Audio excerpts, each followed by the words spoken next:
All right. Let me get started with our sponsors and then we'll go on to the daf.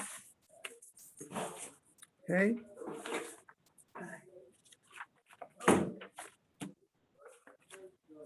Okay, A Year of Learning by Sue and Arnie Gerlich in memory of Malcolm Mann and Philip Mann.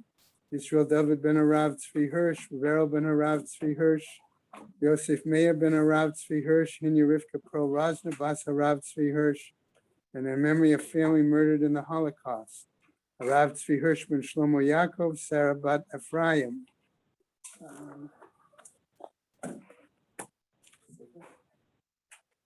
Yisrael David ben Arav Tzvi Hirsch, Ephraim ben Arav Tzvi Hirsch, Adia bat Harav Tzvi Hirsch, Miriam bat Harav Tzvi Hirsch, Pesel bat Harav Tzvi Hirsch, Shalom ben Harav Tzvi Hirsch, Shlomo Yaakov ben Harav Tzvi Hirsch, Shmuel ben Harav Tzvi Hirsch.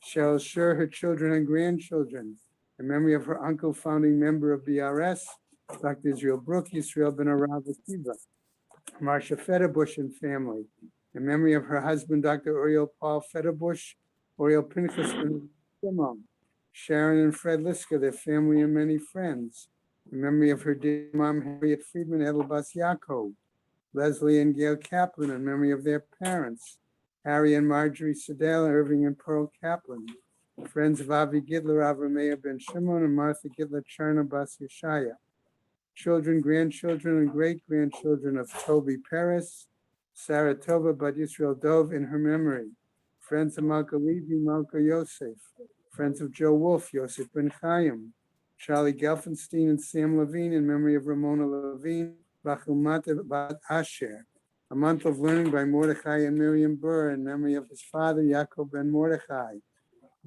friends from Yarmithi in memory of Miriam and Michael Schiffer's son, Zev David Ben Shimon Halevi, David and Mindel Cheslow in memory of his mother, Bela Bas Meir, Marcia Federbush in memory of her husband, Uriel Ben Arav Shimon, Gary and Marcia Schrager in memory of his father, David Ben Yosef, and his mother, Freda Bas Hendel. A Week of Learning by Shelley and Oscar Moll in memory of her father, Shlomo Ruven Ben Binyamin, Larry Fish and Vicky Rubinovich Fish in memory of his father, Avram David Ben Shlomo Raphael, and his mother, Batya Chaya Bas Israel Yitzchak. Also, we have a day of learning, today being the 5th, by Jack and Sandy Friedman, in memory of her mother, Nechama Bat Harav Meir Peretz Halevi, and by Carol and Manny Miller, in memory of her mother, Shendel Bat Yisrael Menachem. And Hashem is having Aliyah, Crank Rafia, Velti Yashir Hashem Matzliah, L'chol B'nai Yisrael, a good Gaben Shtia. All right. So, okay, everybody on there? Okay. We're ready. Okay. Kaf Tet, Amud Aleph. Right?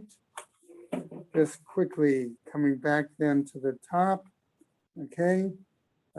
We were dealing with various kinds of study. Remember, we said that when we finished the Amud yesterday, we weren't really in the dark, but we were we were finishing it up quickly to point out that they were saying some kinds of study was appropriate, some things were not appropriate, either inside or outside of the sukkah. And it ended up with the fact that if one was doing a broad study or review of the subject, it was to be done in the sukkah. But if one was doing a deeper, more intensive study, one was supposed to be doing it outside the sukkah. Okay, that's what we finished up on as we move to the top of Kaf Tet Amud Aleph. And it's also came to Europe. Right, You right. normally learn in the Right, base right. Well, Kiha de Rabba Bar Chama, Kihavu Kaime Mekame de Rav Chista. As in another example of different kinds of study, with the Rabba Bar Chana in front of Rav Chista, Mirhate B'Gemara Bahade Hadade. Okay, they would sort of quickly review, otherwise run through the Gemara one with another, V'hadar Ma'aine B'Savra.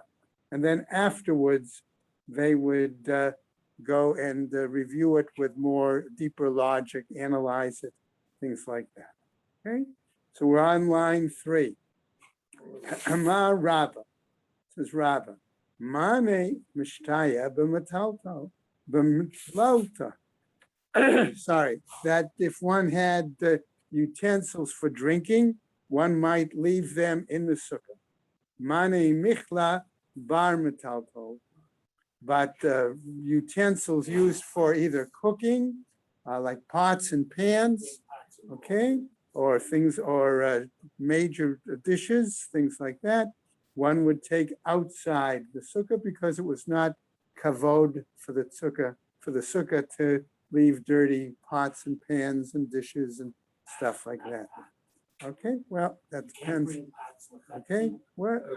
All right, now, so the Gemara goes on here now to tell us what else are we talking about? Okay, right, right, so he says, Chatzva v'shachil bar metaltala. Okay, those are basically kinds of jugs and wicker baskets, right? Would be also outside of the sukkah. Visharga v'metaltala. And a lamp of some kind would be inside the sukkah. V'amrela, and others say, bar metaltala, that the lamp should be outside of the sukkah. V'lo pligi, and they don't really argue. Why is that the case? Ha b'sukkah gedola, ha b'sukkah katana. In one case, in a large sukkah, you may have a lamp inside. In a small sukkah, you would not keep the lamp inside because you'd be afraid you would burn your sukkah down. No? All right, you light the schach on fire. It's a plain lamp. Well, It's stick after it's been used. well, that's the oil. That's if it's an oil. Right, then If it's it's a miyas. large sukkah, then the lamp is basically It's different. inconspicuous. Well, I'm not sure about that. Anyway, let's go on. Yardu Geshamim. Okay, what happens if it rains? Right? Misha Tisrach Hamakfa Shel Grisin. We said that one could go inside, okay, if the your porridge, your soup would become spoiled, especially if it's porridge made from beans and things like that. Abai hava kayati kame de Rav Yosef b'metal tulta. Abai was sitting in front of Rav Yosef in the sukkah. Right? What happens? Nashav zika v'kamaite tzibuta. A wind came along and it blew splinters from whatever was being used as the schach into the food, right? Amar laho Rav Yosef, and Rav Yosef says to Abai, Panu li mani mehacha, remove my utensil, in other words, my dish, whatever, from here, right? Amar le Abai, and so Abai says to him, Vahatzman mishet tisrach hamakpa. Aren't we taught, says Abai, that only should do that if it really ruins, okay, the porridge, ruins the soup, so to speak. Amarli, he said to him, V'didi kevan da'anina da'atai kamisha tisrach hamakfe dameli. Okay, that Rav Yosef's answer is that for me, since I am what might be called istinus, okay, I am a more sensitive person, okay, in that case, then that same item is as if it's like it has ruined my porridge, and therefore I should be able to have you remove it, okay? Tanu Rabbanan, a new Braita. Haya ochel b'sukkah v'yardu gshamim. According to the Braita, one's eating in the sukkah, and it's starting to rain. Vayered, and he goes down. We should understand from this the implication that because in certainly in Eretz Yisrael, but maybe in parts of Bavel too, they had flat roofs, that they built their sukkah on the roof. And so therefore what happens? If it's starting to rain, they're going from their roof, going down into their residence. You Okay. have a lashon elsewhere, all of us, it's also The same. spiritual. That you're in the sukkah, your whole body is in the Well, mitzvah. that's, You're I'm not sure. I didn't find that. All right. So what happens? Ein matrichinoto la'alot ad sheigmor seudato. We don't force him to go back up until he's finished his meal. Haya yoshen tachet hasukah v'yared geshamim v'yardu geshamim. If he was sleeping in the sukkah and it started to rain, v'yared, and he goes down again, similar. Ein matrichinoto la'alot ad sheyeor. Okay, they don't force him to go up until, I'm going to use the word ad sheyeor.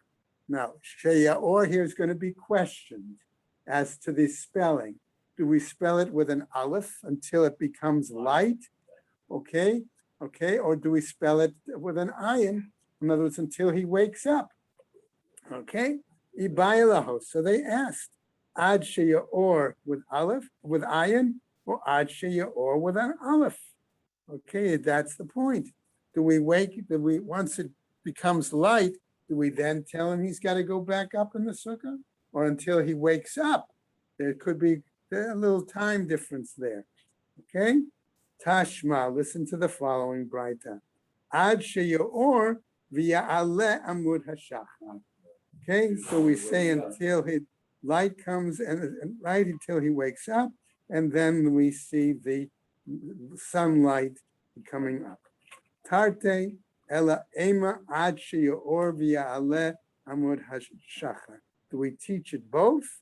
In other words, are both elements required? Rather, I might say it until we can say that he wakes up and the light comes up. Right now, what do we go on and says as follows? Mashal mahadavar domeh. What when we said how do we compare it? Ibayalaho. So they asked as follows: Me shafach lami.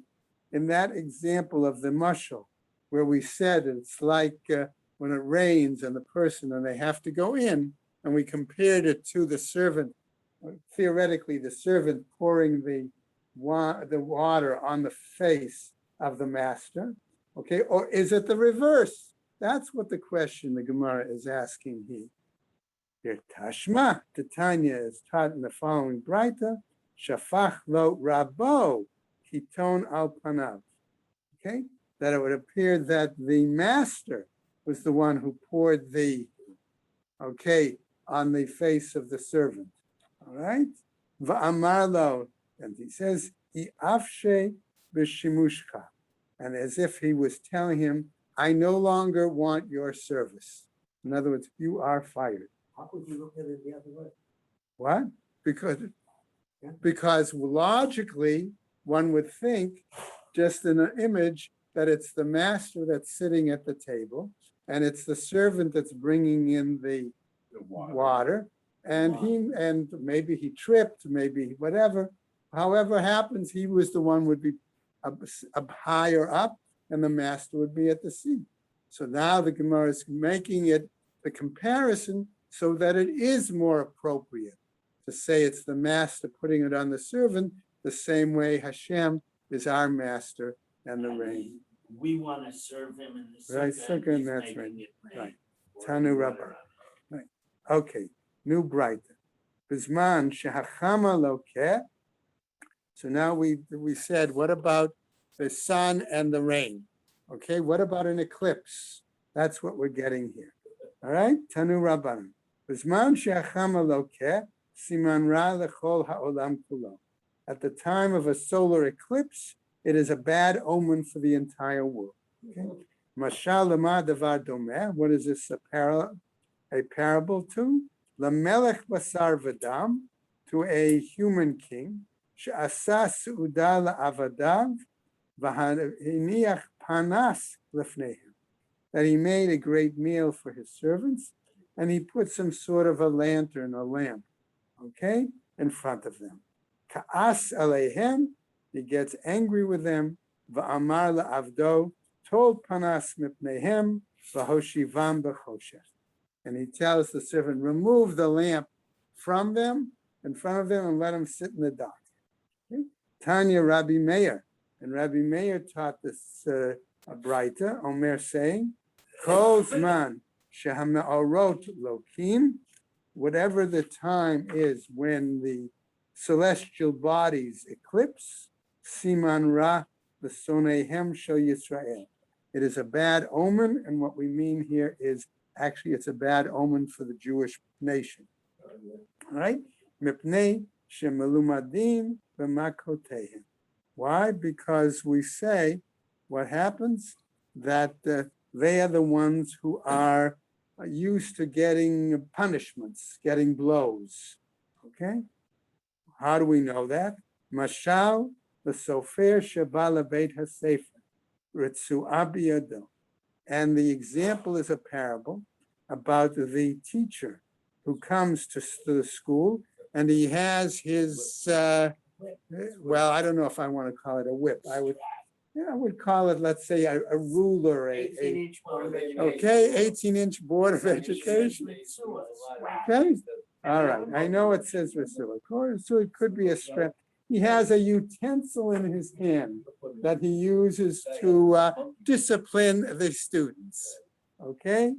Mi doeg, who is the one who worries? I love this. Mi shiragil el kot b'chol yom v'yom. The student, this kid that always gets the beating. Okay. Who doeg? He's the one that has to worry. Okay. Tanu Rabbanan, a new Braita. Okay. Bisman shehachama lokeh, at the time that this solar eclipse, siman rala of de kochavim. It is a bad omen to the nations, to the Gentiles, right? To the idol worshippers. Levana lokeh, at the time when it's a lunar eclipse, siman rala sonehem shel Yisrael. Then it is again a bad omen to the Jewish people.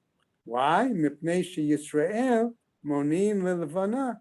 Why? Because the calendar based on the lunar cycle is that which is coordinated, okay, for Jews. V'ovdei kochavim lechama, and the idol worshippers are the ones who determine their calendar based on the solar calendar. Siman ra liyoshvei mizrach. I'm sorry. Oh, okay, I skipped accidentally. Loka b'mizrach, if the eclipse occurs in the east, siman ra liyoshvei mizrach. It is a bad omen for those who dwell in the east. The ma'arav in the west, siman ra liyoshvei ma'arav. It is a bad omen for those who dwell in the west. Be'emtza harakia, if it occurs in the middle of the heavens, siman ra lechol ha'olam kulo. Then it is a bad omen for the entire world. Now, panav domim ladam.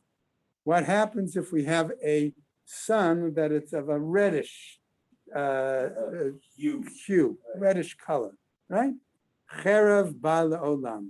A sword's coming to the world. In other words, it's a sign that it is going to be warfare, bloodshed. Okay? Leshek. Okay? What happens now if it's lesak, right? Lesak chitzei ra'av ba'a le'olam. If it is dark like a sack, okay? What happens? It tells us that a famine, arrows of famine are coming to the world. Okay? Lezo ulezo, if it's both, cherav v'chitzei ra'av ba'im la'olam. Then it tells us that warfare as well as famine is coming to the world. Laka b'knisato, if the eclipse starts towards the beginning of the movement of the sun, okay, all right, b'knisato, puranut, okay, sho'elavo.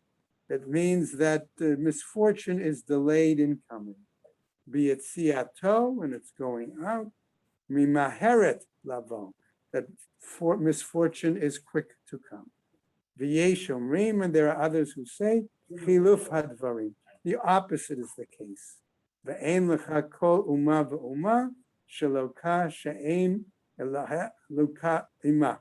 And you have no nation, says the Gemara here, where the deity of that nation isn't also affected, okay, in that situation.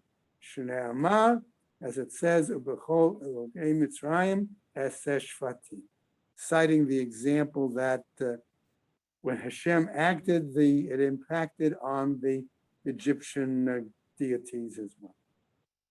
Ubizman she Yisrael osin ritzono shel makom, and at the time when the Jewish people fulfill the desire, the will of Hashem, what happens?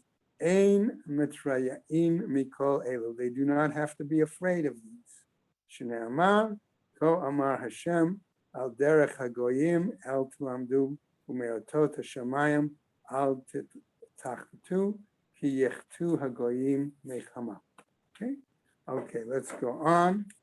Ovdei kochavim. Okay, who needs to be dismayed based on the pasuk? Ovdei kochavim yechetu ve'ein Yisrael yechetu. Right? The Gentiles, idol worshippers, will be the one who will be dismayed or frightened, but not the Jewish people. Tanu Rabbanan, the new Braita. Bishvil arba'ad varim chama lokeh. Okay, for four, let's say, based on four items or aspects, okay, there is a solar eclipse. One, al-av beit din shemet ve'eino nispad kahalacha. On the head of the court, okay, and he is not mourned appropriately according to Jewish practice and law. Second, va'al na'ara ha'murasa shetza'aka ba'ir ve'ein moshia la, on an engaged young woman who has been raped, okay, crying out in the city, right, and nobody comes to her aid, right? Next, okay, va'al mishkav zachor, on male homosexuality, va'al shnei achin shenishpach daman ke'echad, okay, and on two brothers who are killed at the very same time, okay, ubeshvil aba'ad varim ma'orot loki, and for variety of things, okay, the other heavenly items, okay? That's to say that it's that murder is But there's a lot of murder. No. They can't be both killed. at the Well, same time. I don't know if it's by Besdin. I didn't see that in any farish. Okay, the implication is, think of the example that came to my mind was if you think during, I believe it was World War II, Of the five brothers. the whole story on the ship and the five, right, and that they start as a result of multiple deaths in the same family, right? They stopped serving together, or in some cases even stopped drafting them, Right. right? Okay. All right. So that was what came to my mind. All right. So now, and for four things, the other heavenly bodies eclipse. Al kodvei plaster. So we might say that one who makes forged fraud documents, okay? Va'al me'idei edut sheker, and on situations where one gives false testimony. Va'al megadlei behema daka be'eretz Yisrael, and one who raises sheep, goats, certain small animals in the land of Israel, right? Why is that? We'll come back in a second. Va'al kotzotzei ilanot tovot, and on the one who chops down trees that are for fruit purposes. Okay, right? The other, by the way, was okay in terms of al kotvei plaster.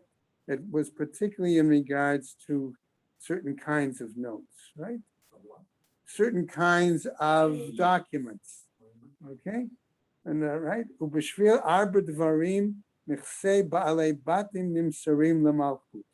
And then we say, and for four items, the property of owners was handed over to the royal authorities. Okay, Eminent domain. all right. So, well, I'm not sure. Al mash'eshtarot peruim. For example, the person who would retain promissory notes that were paid and did not rip them up when they were supposed to destroy them. Okay. That would be one example. It might get al malvei revit. Okay, and person who's ones who make loans at the interest that's inappropriate. Okay, let's go on. Kaftet Amud Beis. Falling apart with the problem. Okay, in other words, people will handle, as the Gemara is explaining in a second, V'al shaya safek bi'adam limchot v'lo michu.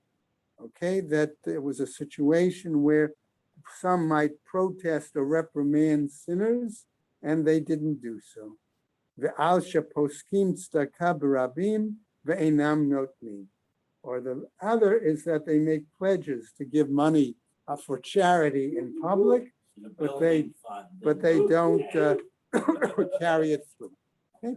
So in almost all of these cases, notice what they're saying is that a person is so greedy and so tight with their money in certain situations that it gets known to the royal authorities, or okay, and therefore they eventually take the money away from them. Okay, But Hashem will do it. I'm not sure. Okay, Amar Rab says Rab B'shvil arba'ad varim nichsei ba'alei batim yotzim litmon. There are 4 situations where the property of individuals go to the state treasury. Okay, va'al kovshei schar sechir. Okay, that might be one who delays the salary of hired workers. Okay, va'al oshkei schar sechir. And in this case, it's one who withholds the money, okay, of hired workers. Va'al sheporkin o me'al tzavarehen v'not naim al chavrehen. One who removes, let's say, the certain responsibility from the necks of certain individuals and places it on the shoulders, neck, whatever, of others. Va'al gasut haruach, and on those who are arrogant. All right? V'gasut haruach keneged kulan. And the fact that one is arrogant, because it's the arrogance that leads the person to do these other things. Doesn't the Gemara explain why natural disasters are happening? Isn't that, Yes. It's an attempt. basically it's saying that if we don't behave and they're trying to Well, define sometimes, what punishment comes for what misdeed. sometimes. That's in their perspective, right?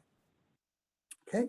Aval ba'anivim kativ va'anavim yeshu aretz v'yitangu al rov shalom. And the humble shall inherit the earth and find delight in the abundance of peace. Hadran alach hayashem. We finished that parak. Okay.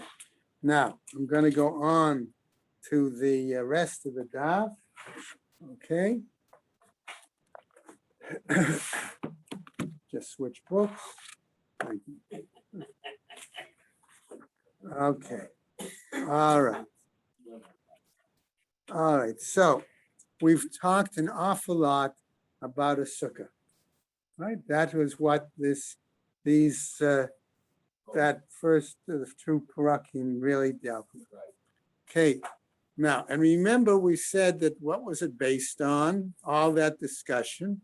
In essence, it was fact that the Torah gave us psukim that required the observance of certain practices vis-a-vis a sukkah, but never spelled it out in total detail. Okay, so a lot of the effort and the questions in terms of trying and discussion in those prakim were to clarify as we saw, the height of the sukkah, the walls of the sukkah, the schach of the sukkah, so on and so forth. It answers the question of what Sukkot stage with Shivash. Okay, right. So I'm going to carry that introduction for a moment over to our new parak and say that is not the only items that were required to use or to have for the observance of Sukkot. right? We're also told elsewhere, and I'm sure Mel can quote it better than myself, that we need to take arba meaning, okay? But the Torah there too does not spell out in detail, clear detail, what those arba meaning are, okay? If it says the fruit of a goodly tree, I'm using a loose English translation. What tree?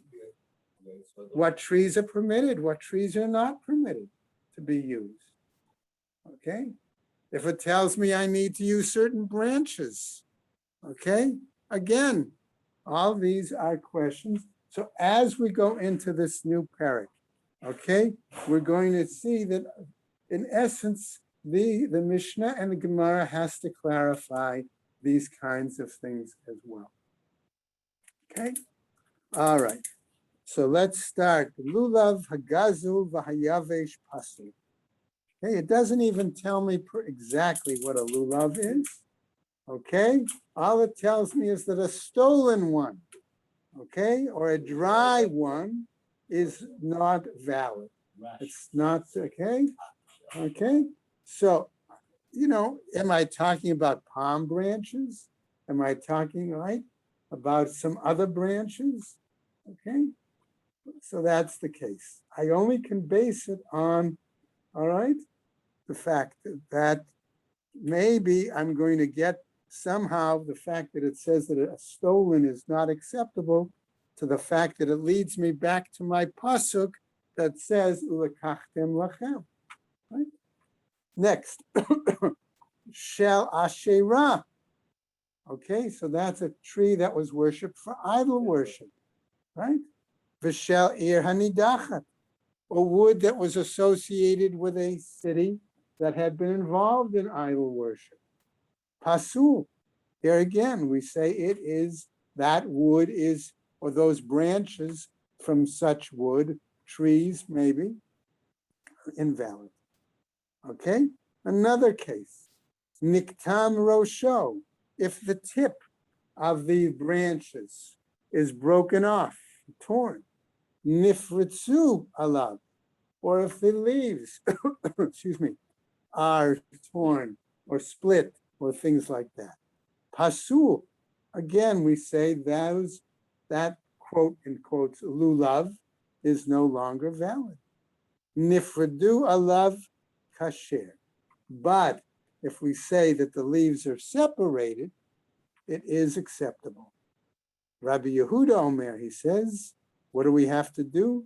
Ya'agdenu milamala, that we have to bind them. I'm assuming I'm talking about the leaves, okay, towards the top, okay? Sine har habarzel ksherot. And then I'm told that palms that grow in a certain location, the Iron Mountain, okay, all right, that sounds like this, right? What about those? Ksherot, they are valid. So there is my first hint in the Mishnah that when I'm talking about a lulav, I'm talking about use of palm branches. Because if I say palms from over here, okay, are okay, I may have thought, well, maybe they're not for some reason from that location. Okay. All right. So what happens? Okay. And furthermore, excuse me, lulav sheyesh bo shloshat tfachim kadei lena'anea bo. And if the height of this lulav has got to be at least 3 tfachim, right? And I can shake it, all right? Means the shed plus a Okay. Oh, we'll see. I don't know that yet because the Mishnah hasn't told me any of that. Okay, so all I know is that the lulav has to be at least 3 tfachim. That's a pretty small lulav, right? It's like what you buy a kid.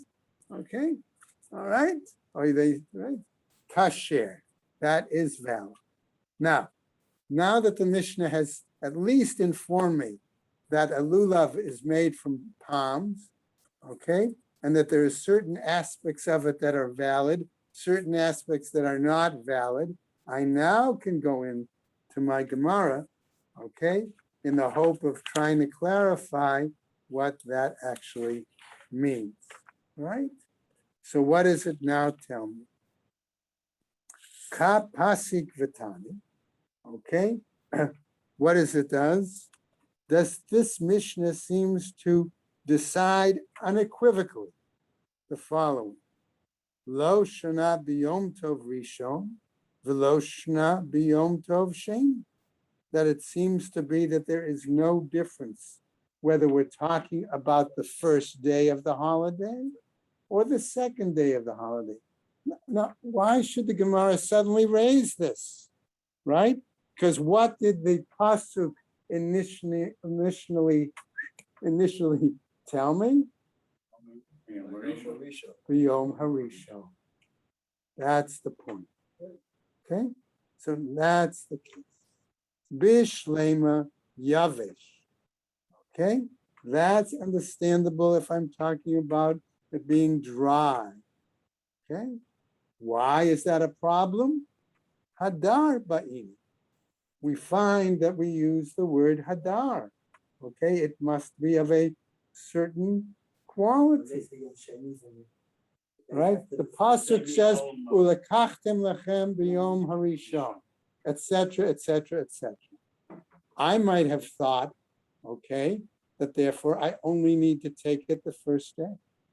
Or better still, I could argue, you know, that in the time of the Beis Hamikdash, okay, they would take it the first day and then continue, okay, the rest of the holiday. But outside the Beit Hamikdash, they only took it the first day and did not do Lulav and Esrog the rest of the Sukkot.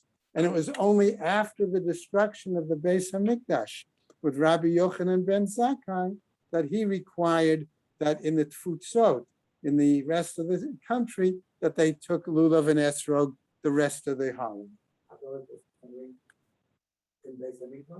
Yeah. Zeichel. He required it, Zeichel HaMikdash.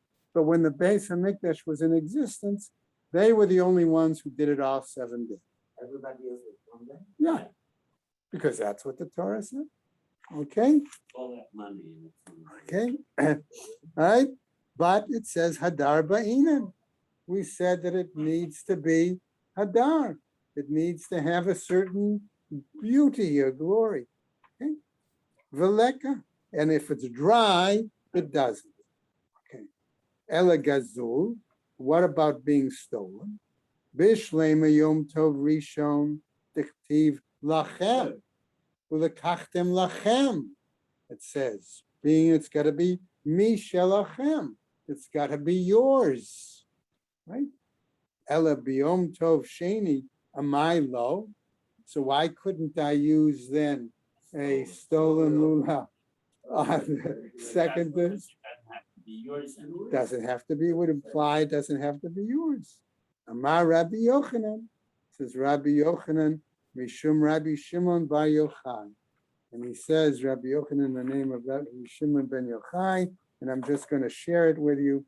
Mishum dahavale mitzvah haba'a ba'aveira. Because using a stolen lulav is using a item that you have gotten by inappropriate means. All right? V'hevetem gazul ve'et pesach ve'et hachol. And that's where we'll pick up tomorrow, right? Where we're learning about the idea that stolen items are not accepted. Okay? All right. Thank you. Have a good Okay. day. With me, sure. Oh, goodness. We say, Yeah. Oila Yisrael Yored Ovel. It's talking about when it says Yored and Oil to the sukkah. It's not talking about physical. It's Yes, it is. Possibly both. I'm telling you exactly what Koren I know wrote. what Koren says. Okay. I don't agree with him on two things. I don't agree with him on that, and I don't agree with him on a 5-year-old. that he invented in that Mishnah. He's basing it on other mafarshim, too, I, right? no, he's basing it on the dikduk of the Mishnah. Yeah, But the Gemara is mafarish that it's talking about she had a baby. So why he threw that in, I don't understand. I mean, right. I can accept that challenge. The other, got to take it, You know, I mean, we still say Ola Yisrael. We still use that lashon because it's a mitzvah to go to Israel.